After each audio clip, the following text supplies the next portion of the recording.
Hi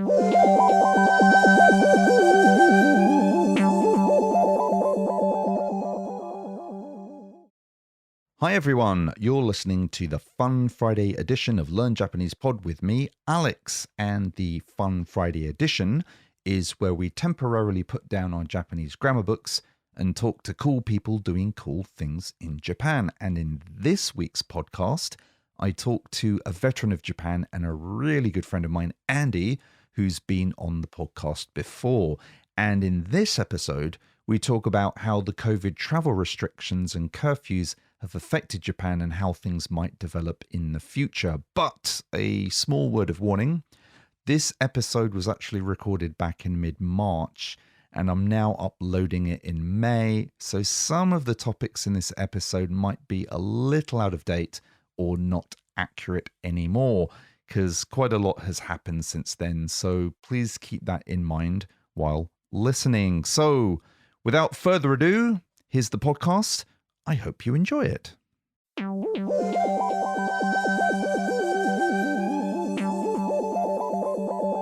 Welcome to Learn Japanese Pod. You are listening to the Fun Friday edition. If you don't know what the Fun Friday edition is, it is when we temporarily close our textbooks and talk to interesting, cool, amazing people in Japan doing interesting, cool, amazing things here.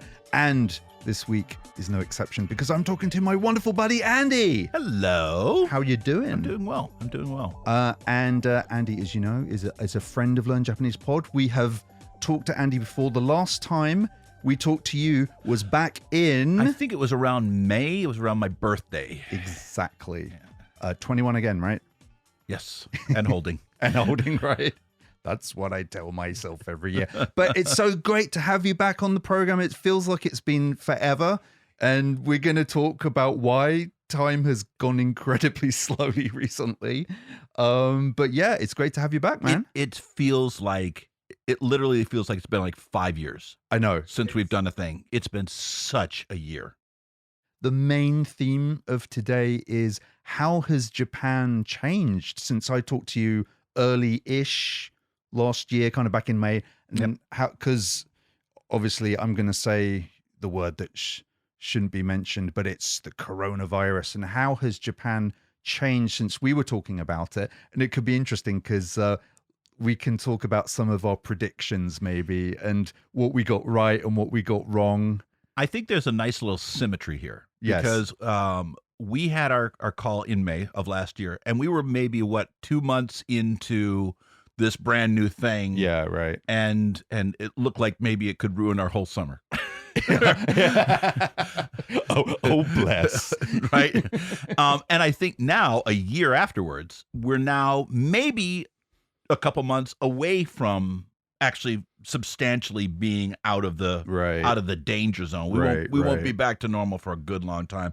But I think we're as close to the end of this process now as we were to the beginning of the process last time we spoke. Yeah, absolutely. And what we're going to talk about is how that, has happened specifically in Japan, our personal experiences of it, and also maybe for those of you who are, when Japan eventually opens its doors to travelers, when the travel restrictions are lifted, what will Japan be like compared to what it was last year? But when I think back to early 2020, oh, the naive me. Yes. It's like, wow, this could last for months. Days, weeks. Little did we know. Do you remember we were actually talking about the possibility of the Olympics being canceled? Yes. It might get canceled. So there's all that stuff we're going to talk about. And then I think we might do a mini Japanese lesson because this is obviously Learn Japanese Pod. And that's what we're going to talk about today. So, Andy. Yes, sir. It has been too long since you've been on the podcast. I'm glad to have you back. Let's go back to the very beginning, shall we? So early, I remember sometime in January, it was kind of on my radar, maybe on Japan's radar, that something was amiss in China, that there were a couple of people who were sick, but everything was fine. When did things start to get a bit, how should I say, disrupted? It snuck up, right? So my daughter's birthday, yes, Sachiko, yes, is February 8th. Also, quite recently, Right. a late happy birthday, Sachiko. There we go. And I remember her birthday last in Yeah. 2020 Yeah. there was no concerns at all. I mean, it Sure. was, I think if it was in the news, it was over there and it wasn't Yeah, anything to right, worry about. It right. was, not considered to be a major threat. Nobody was wearing masks or anything like that. But that changed. I think once you start, I think maybe around March. Yeah, something March, like April, that, maybe. yeah. It started to look like it could be a thing that we'll have to contend with, in more of a substantial way. And, of course, it turned into something I think we will always remember.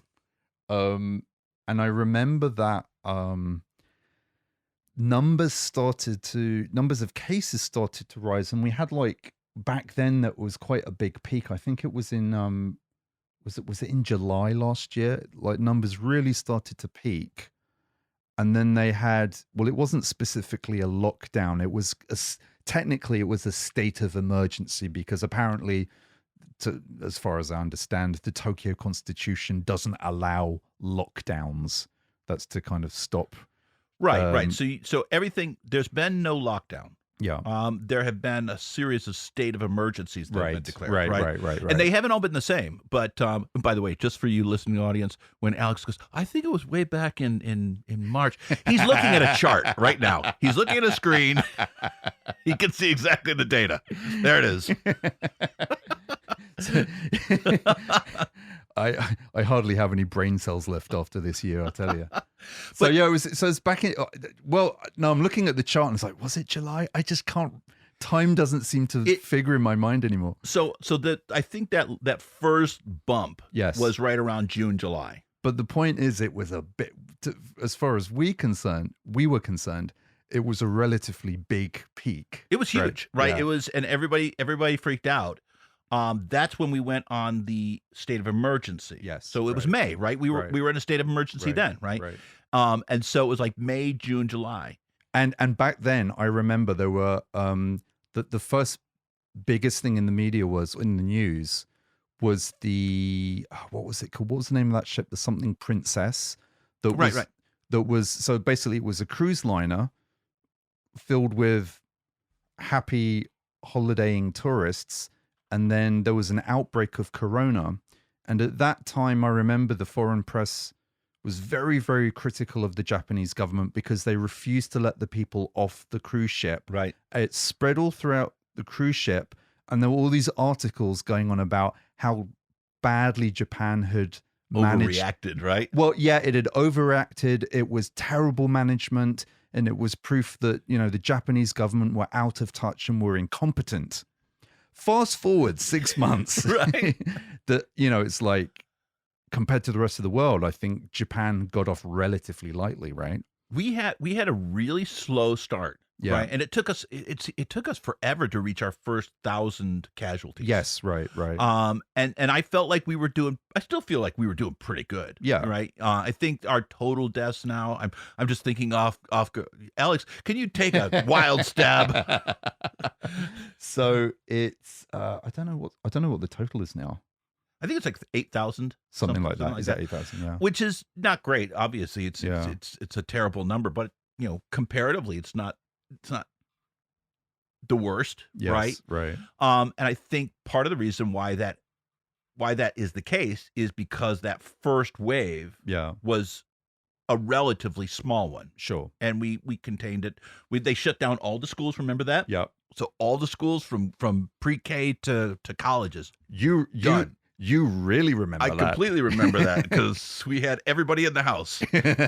Which is it's usually quite a busy house, your household. You're sometimes working at home, but maybe the rest of your family's kind of in and out of the house, but then everyone was cooped up together. Everyone's together. Yeah, right. It was awesome. Right. Awesome. Fantastic. No complaints. No official complaints. If only we had a camera for this podcast. But this is the thing is back in, was it October? I'm sorry. November-ish, you mean, when it started when to it pick really up? started to pick up again. Well, there was this period from, I remember, like the summer into the autumn, and everyone was looking at each other saying, Is it over? Or did we dodge the bullet? Like, everyone was kind of a bit nervous about it. And then it seemed it went up, right? Yes. And so I'll give you some deep Japan. Yeah.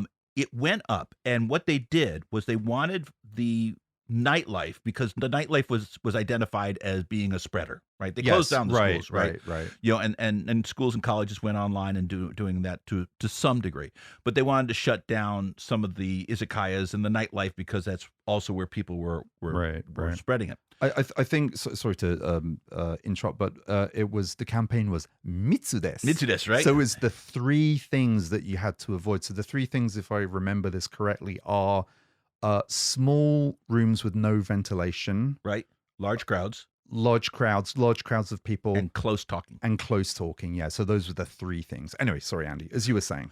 But what happened is we thought we had dodged the bullet. Everything was closed, and it started to creep back up just a little bit, right? And that was like in the autumn. Yeah. And what happened is the government put in a state of emergency, and what they did to the businesses is they said to the businesses, we'll pay you based upon what you normally make. We'll pay you a certain amount to not open. Yeah, right. So we'll pay you, let's say you make, round figure, let's say you make $10,000 a month. Right. We'll pay you $8,000 to stay stay shut. Yeah, right. And keeping in mind that the business is probably depressed anyways, it seemed like a good deal. Now, what a lot of places did, and you could go into almost any ekimai and you would find one or two places that was still open. Yeah. Because it was the only place that was still open, and they were doing business. Now, let me stop you very quickly there. What is an ekimai? An ekimai is, so an eki is a train station, and the ekimai is kind of the business ecosystem that surrounds each station. You're going to find, izakayas, you're going to find 7-Elevens, you're going to find restaurants, a koban, which is a police station. You're going to find sometimes a department store or something like that. But there's always business tends to coagulate around the ekis. So you go to the ekimais, and there'd be like one or two places that was still open, and because all the other ones were closed, it was doing really good business. It was packed. It was jumping. And there was a couple of the places I found where the shades were down. and it was still open, right? So you walk in and you kind of duck underneath the shades. Basically, they were pretending to be closed, and because it wasn't really a big deal, nobody really cared. It wasn't the end of the world. Yeah, it was. Well, yeah, it was slightly skirting the rules. But although on this podcast, the names will be withheld to protect the guilty. Yeah. So there was a bit of, they were getting their money from the government, but also doing a bit of extra business on the side. Little hush. Little daisabis right there for you. Yeah. But I think what happened is that the numbers kept going up. Yes. And it angled up. I'm looking at this, by the way, I'm looking at the same chart that Alex is right now. And it really angled up, and they did another state of emergency, which is still in effect today. Yes. And that one was different. Yeah. And now I don't know exactly the mechanisms that they're using to enforce it, but I know they're doing naming and shaming. Yeah. If places open, and they're also doing some, I think, pretty significant fines, but nothing is open. Yeah, right? It's sorry, not lockdown, but this state of emergency seems like people are really taking it a lot more seriously. Let's call it curfew. Let's call it a curfew. And by the way, when did it start? Was it sometimes like November? It was November-ish? I think November, December, but it's been on for a while. It's been on for quite a few months now. And it was going to end March 7th. Yeah. And the numbers were going down. Yeah. And then they decided to extend it for another 2 weeks. Right. Because they were going down, but not down fast enough. So as things stand today, it'll be that state of emergency, or sorry, that quarantine will be lifted this Sunday. So the 21st, right? Where things will go absolutely nuts. Oh, I think you basically, everybody's just been waiting just for things to open up again, because I think everybody's just so isolated. Yeah, they've had pressure applied to them completely. There's a lot of social torque. Yeah, so it's going to explode with drinking and merrymaking. Although I should mention that Yoyogi Park has been partially closed it was like mid-March, and it's going to be shut till 11th of April, and that's for the cherry blossom viewing. Strangely enough, they also have the garbage bins, those big garbage bins Right. for all of the drunk parties. So I think what they've done is we would like to ask you formally not to do a nomikai in the park. However, knowing that you are going to go ahead and do it anyways, here's the garbage bin. Yeah, that's a very deep observation. That's a very astute observation there.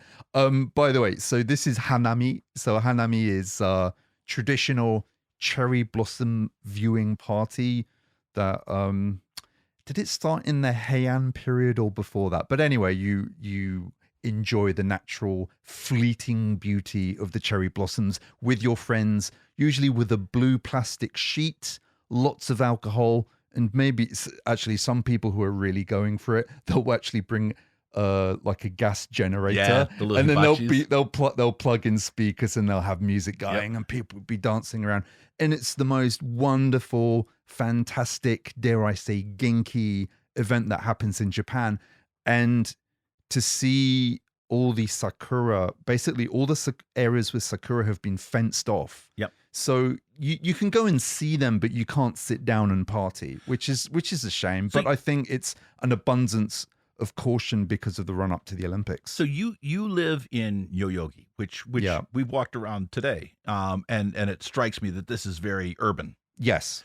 I live in Yoyogi Park is a lovely place, but it's a park inside the center of the city. Yeah. I live close to another park that isn't. Yes. Right. And Sakura is a different kind of vibe.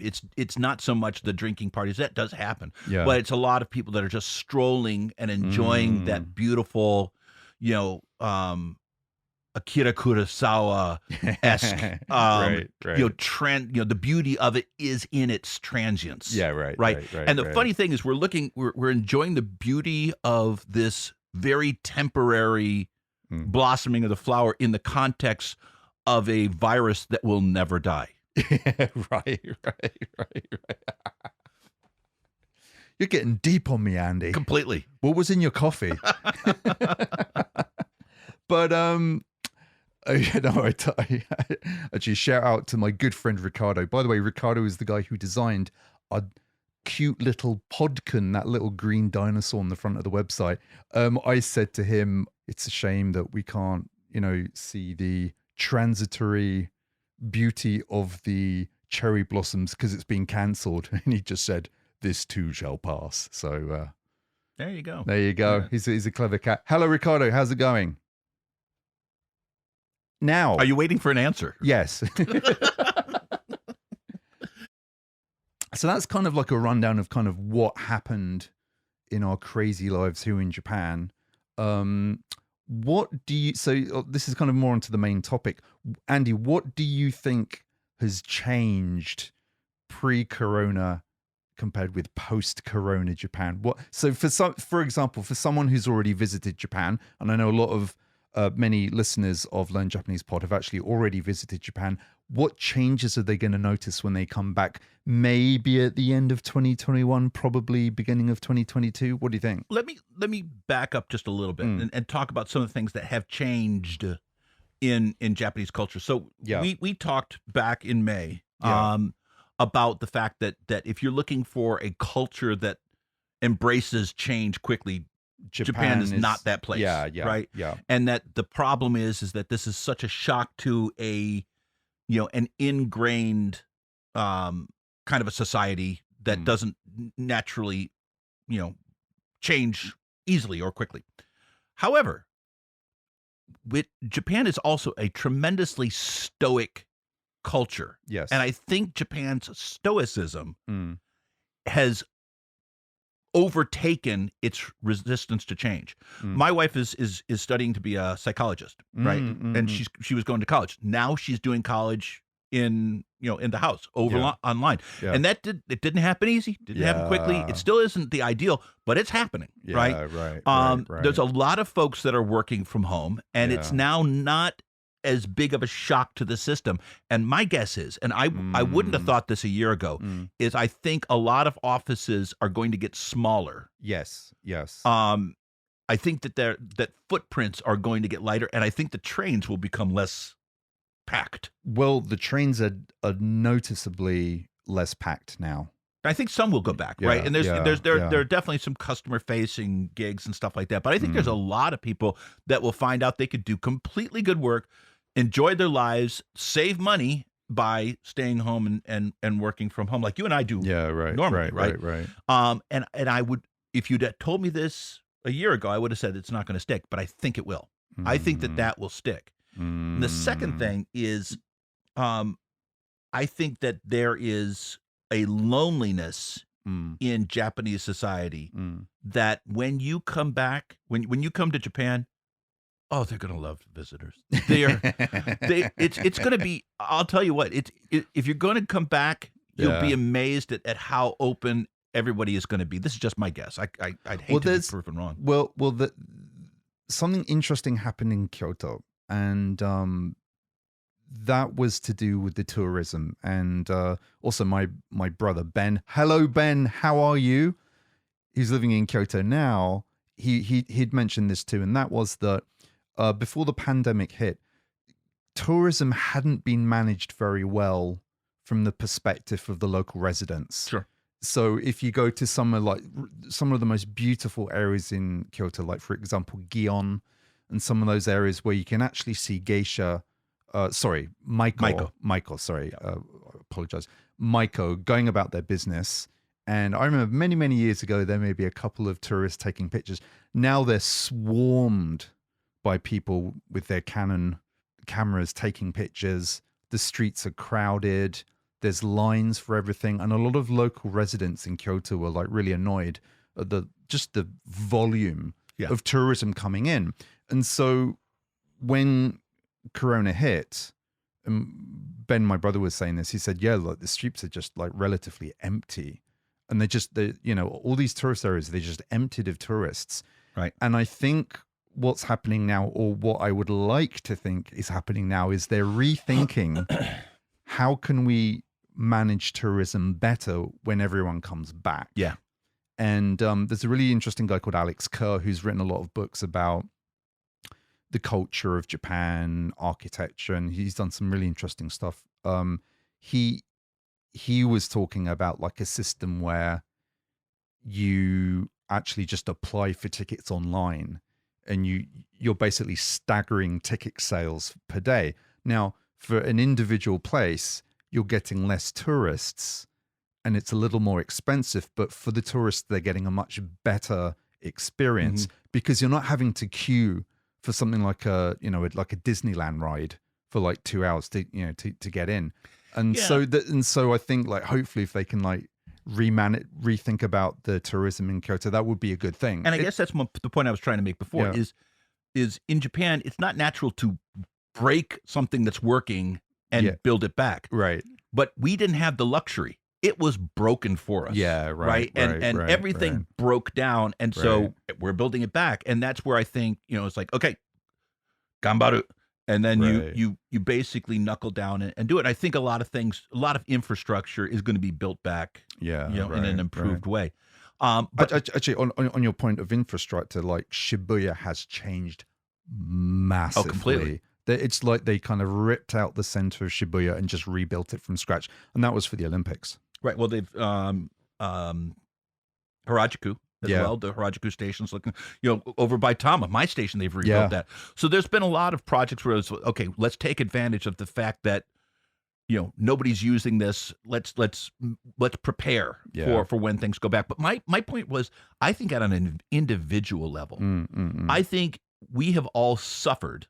And I think Japan being such a social culture, such a cohesive culture, I think that suffering has been especially painful. Yes. And I think that people will be wanting to get back into groups and meet people and talk to people on an individual basis.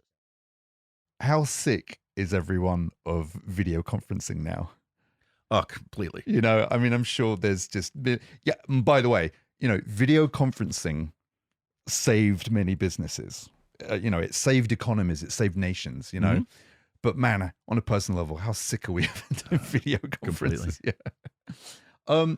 So, Andy, earlier today, before you started recording, you mentioned something really interesting, and that was Japan waking up, which seems like a bit of a mysterious topic. Now, what were you talking about? This is really interesting. So, and I think this might be related to coronavirus because I think a lot of the theme of 2020 is sit on your butt and look at a screen. Because that's all that's left to do.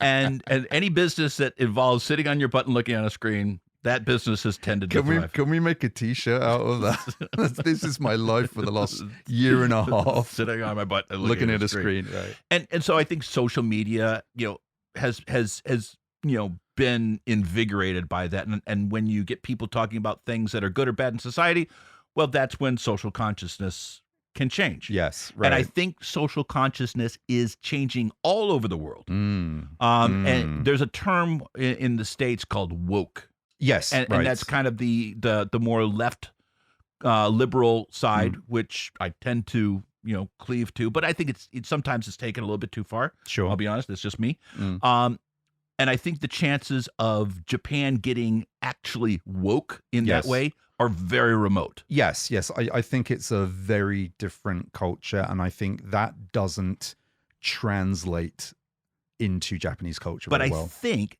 that Japan is waking up. Right. And I think it's maybe woke light, maybe. Right. And a couple things have stuck out. One just happened today, but one happened about a month ago, maybe. Yep. Was the former Prime Minister of Japan, Modi-san. Yep, was in charge of the Olympic Committee, some sort of thing. I think it was like the Japanese Olympic Steering Committee or something like that. Yeah. And he oh man, he put his foot right in it, and basically said that women should be limited in the time that they can speak at convention meetings or something like that. Yeah, or we can't get anything done because women talk for so long. Right.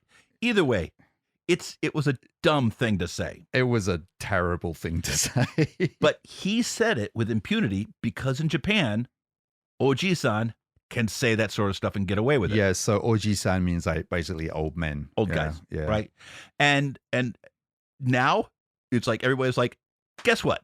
It's a new day. Yeah. You're gone. Yeah. And so he was gone like that. Yeah. So, and he resigned his position. And I think actually not even just women. I think everyone was just like, we're done. We're so done with that stuff. That's so 2 decades ago, right? Yeah, right. And we need to turn a corner. But it wouldn't have happened.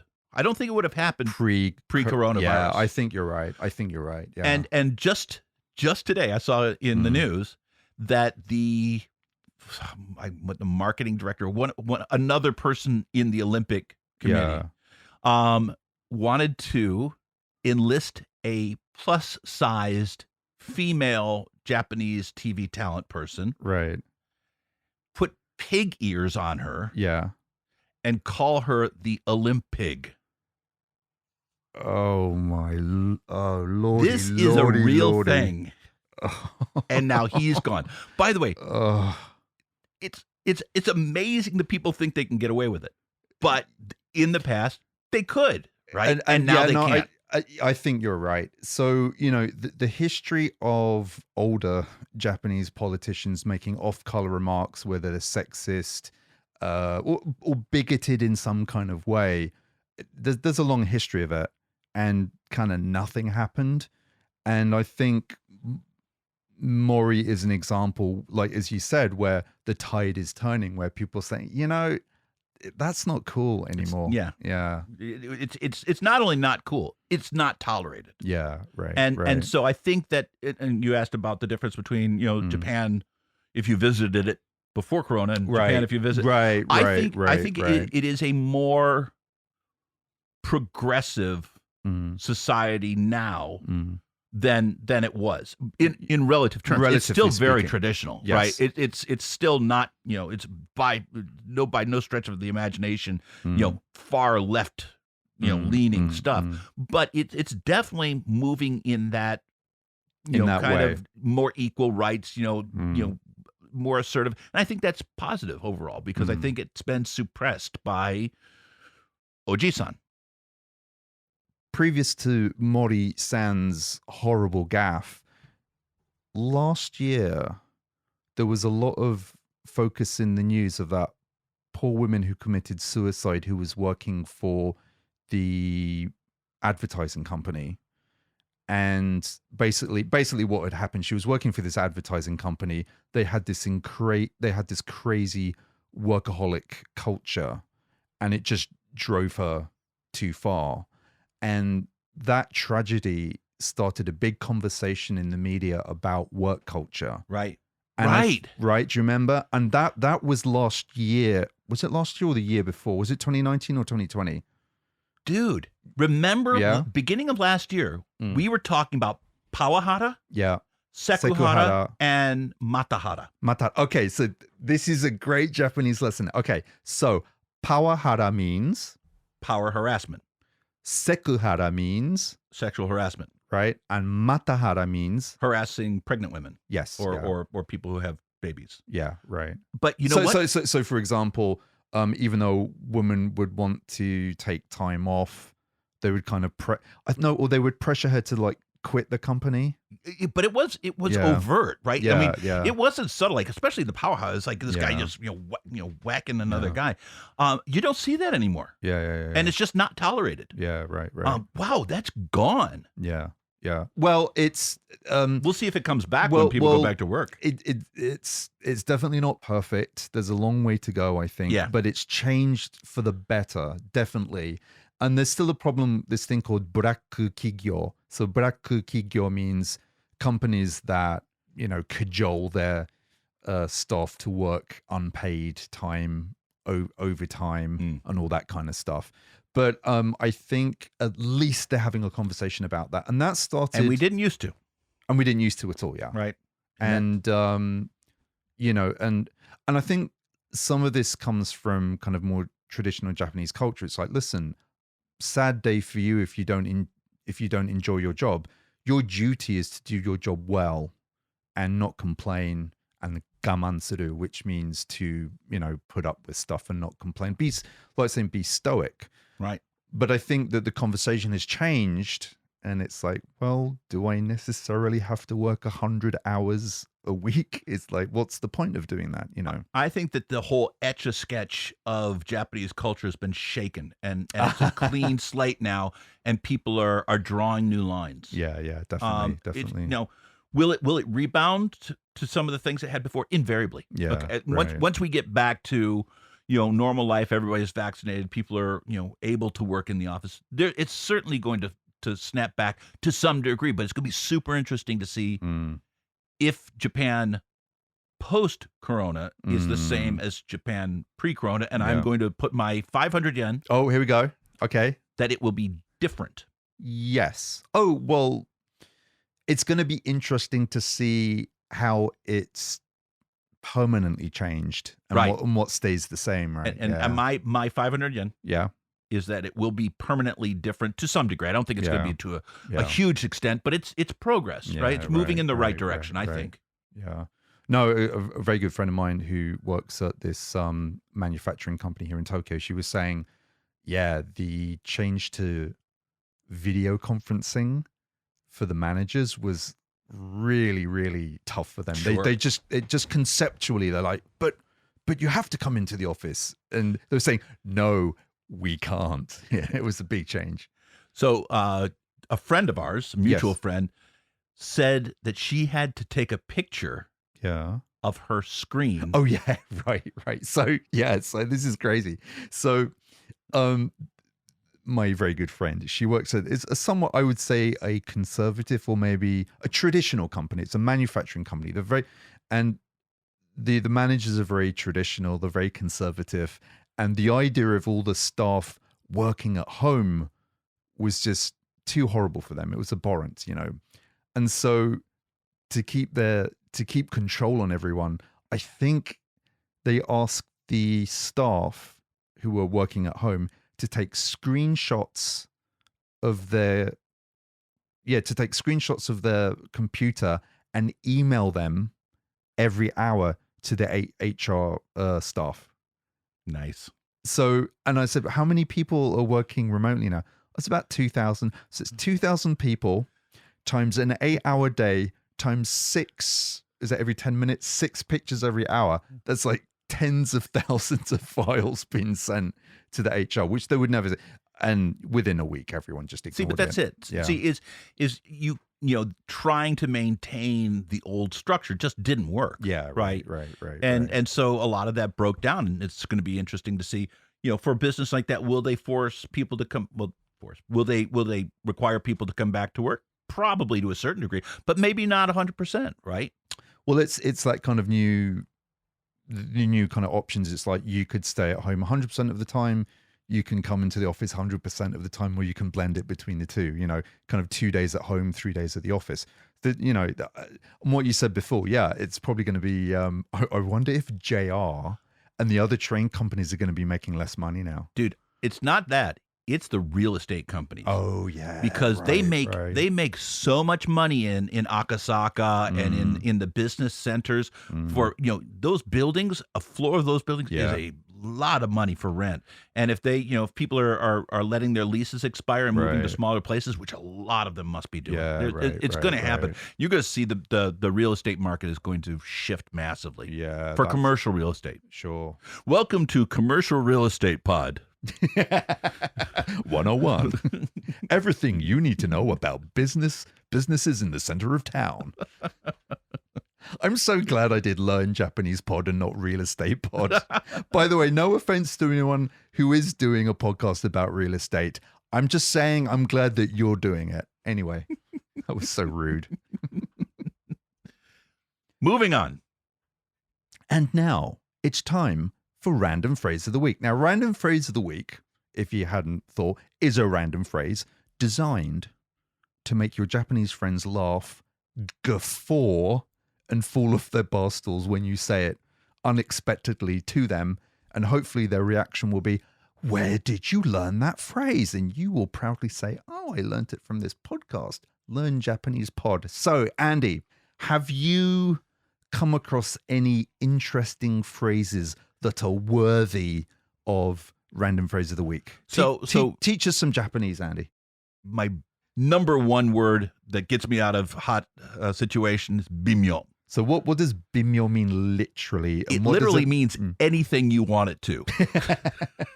So I mean, a dictionary definition would mean something like vague or subtle or indiscreet. Sometimes. Yeah, right. But bimyo means I don't know. Bimyo can kind of mean that you shouldn't ask me that question. Don't even go there. Don't even go there. It means basically you can get away with murder with that one word. Yeah. But there are a few phrases that you can learn that are not only cool phrases to know, but demonstrate, I think, an understanding of Nihon bunka.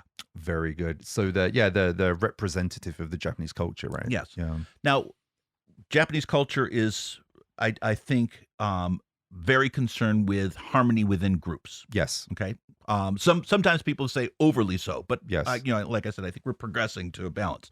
But what you don't want to be is you don't want to be the weak link in that chain, right? Yes. You want to, for the sake of the group, you want to be the person that pulls their own weight, and you want to you want to fit in, right? Right. And especially if you're in a conversation and you're like me and you're struggling to keep up with the Japanese, sometimes you can feel like, oh, I'm that weak link right now. You're that guy. I'm that guy.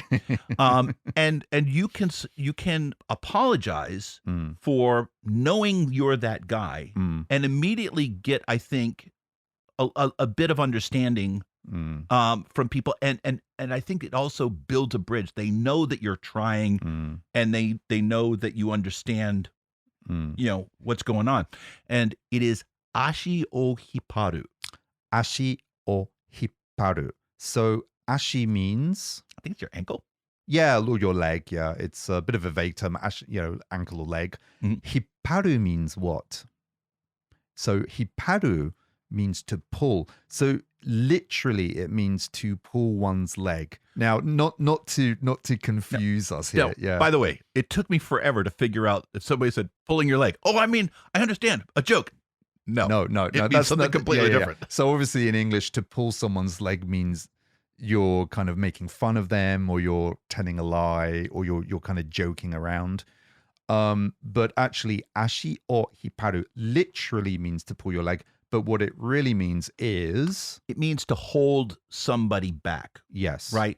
And if you want to think about in terms of the leg thing, think of a ball and chain being on the leg. You're keeping them, if you say, go man, ashi o hiparu, basically, I'm sorry. I'm being, I'm being a burden. Yeah, so it's kind of ashi o hippatte gomen ne.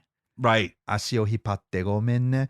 And they say, yeah, daijoubu. No, you're fine. Yeah. Exactly. But I think what that does is it not only shows that you are trying, but it shows that traditional Japanese humility Yes. that is immediately respected amongst the people that you're hanging out with in Japan. That's a really, really good one. And I have heard it used before. So, for example, when you're at work, and let's say you're a new employee, or maybe you've moved to a new department, and you would say, Alex desu, korekara yoroshiku onegaishimasu. I look forward to working with you. Ashi hipparanai you ni ganbarimasu. I will endeavor not to hold you back. Yeah. I'll endeavor to not get in the way. It's a very, very humble, polite thing to say. So ashi o hipparu. So to hold people back, to get in people's way, to be a nuisance, which is another kind of sin in Japan in the group. Yeah, and you actually, I'm going to steal this one from you, Andy, because you told me this one night when we were in an izakaya enjoying an adult beverage. You said that it's not who you are so much as what you provide to the group. Yeah. How have your actions contributed to the group? Mm-hmm. And that is a lesson I wish I had been taught when I first moved to Japan. Listen to this podcast. Learn from our mistakes. Yeah, learn Japanese pod. The things I did so you don't have to. So ashi o hipparu. By the way, I'm looking online here. So I just Googled some example sentences in Japanese, and I found a really funny one. I like this one. It's watashi no ashi o hipparu you nara yamete itadaku. So it's basically stop holding me back. Yeah. If you're going to get in my way, just get the hell out of my space, man. Just I don't need you. Just quit it, man. I don't think that's a sentence that somebody coming to Japan needs to learn. No, but it's good to know it. There you go. Yeah. If somebody says it to you, I just probably could leave. Yes, right. Yeah, not that specific sentence, but now you know. Yes. That'll start an interesting situation in the izakaya with your Japanese friends. Be careful, people. Andy, let me teach you a phrase. If you I mentioned may. this one before, and I didn't remember it entirely. Teach it to me, because it's a companion phrase. This is a companion phrase, yeah. And so actually to riff on what you were talking about. So we're talking about being a good member of the group, not getting in people's way, adding to the group. Now, slightly tangentially related to this is sai aru taka wa tsume o kakusu. So sai aru taka wa tsume o kakusu. So sai means ability, aru means to exist or to have, taka means Hawk. very good. Yeah, so taka means hawk. And then tsume means Claws. yeah, Talons. claws, talons, or nails. Because you can talk about your own nails, like say tsume. Gotcha. And then kakusu means to Conceal. or hide. Yeah. So basically, what it's saying is literally a hawk with ability will hide its claws. In other words, don't show off if you're really good at something. Right. And being a show off is not cool in Japan. So the kind of the joke is like if you compare like maybe Western culture to Japanese culture, it's seen as a virtue to be humble in Japan. So boasting about your accomplishments kind of isn't cool. Whereas maybe in the West, maybe more in the States, it's like, no, I did this like really cool thing. What'd you think? It's not weird or rude. So sai aru taka wa tsume o kakusu means it's just like, just keep your skills, bring them out at the right point, but don't make a big deal out of them. Don't make a big deal of it. Yeah. And so I was at an izakaya. And Really? Yep. Believe it or not, first time. And it was a place I'd gone before, and I knew the owner, and we were, sitting. I was sitting at the bar. They were on the other side of the bar, and there was other people, and some person I met for the first time. Mm. And they said, "So what do you do? What is your job?" Now I won't tell you my job because it would sound like I'm bragging. It's a great job. Yeah. All right. Yeah. I have a really, really cool job. I love my job. It's great. I've been doing it for a long time. This guy knew what my job was. Yeah. The guy behind the bar knew what my job was. And I feel like when I tell people this, that I do, they, so go ahead. And I feel like, I shouldn't. Stop it. Yeah. And so I basically purposely downplayed my job. I'm just a normal salaryman, and and the conversation moved on, and I got so I'm looking, and I look over at my friend across the bar. He goes, "Good job." Yeah. He was like, so basically, nice. So the guy across the bar, he already knew what you did, and he was amazed by this cool job. But then this new person you were talking to didn't know that you weren't this kind of boring salaryman. And then he recognized that not that being a salaryman is boring. Like, but I downplayed it, and because I don't want to be that guy that puts themselves at the in the middle of the room. And when you tell them that I work in the music business, when I tell people that I do that, it immediately starts a discussion that I'm not always comfortable with becoming the center of the conversation. Wait, I thought you were a newspaper delivery boy. Yeah, but I deliver a newspaper about music. Tsumi o kakusu ne, Andy-san. There you go. I think we got it right. By the way, I would like to simultaneously apologize to all Japanese people as we're mangling this kind of understanding of Japanese culture. I do apologize. And also to paper boys. It's a completely fine job. So there you go. There's the random phrases of the week. So what were they again? Ashi o hipparu, to get in someone's way, and sai aru taka wa tsume o kakusu. So like, don't make a big deal out of your abilities. Yeah. And you go there, you use either one of those, and you signal to people that you get what the hang is all about. Yeah, right.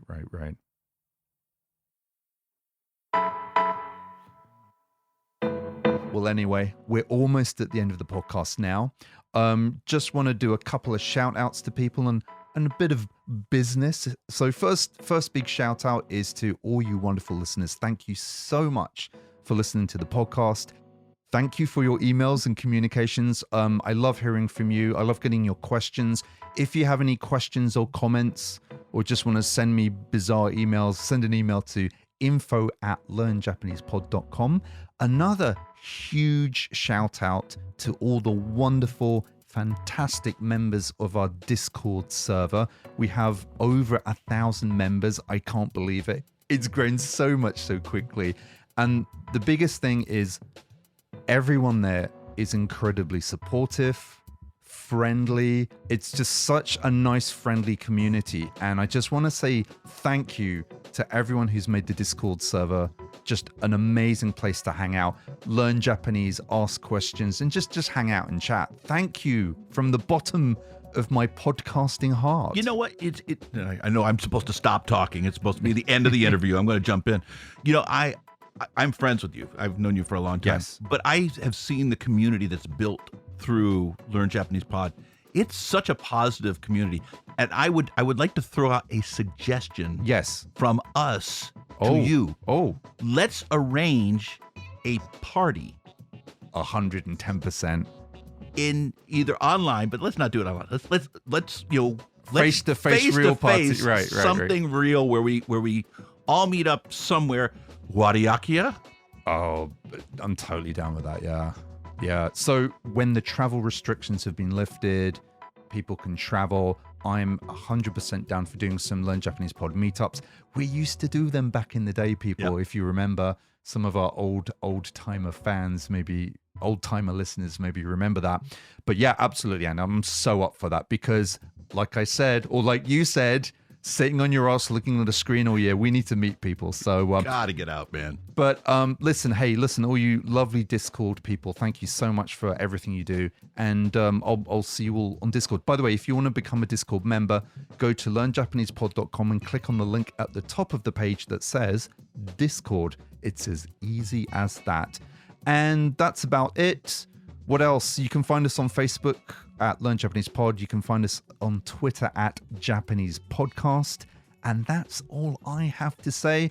I will see you very soon with Ami Sensei with another Japanese lesson on Learn Japanese Pod. Andy, thank you so much. Thanks for having me. It's so wonderful. We got to do this again. Oh, yeah, definitely. And people, Nihongo, ganbatte kudasai. And we'll be podcasting very soon. See you soon. Bye. Bye-bye.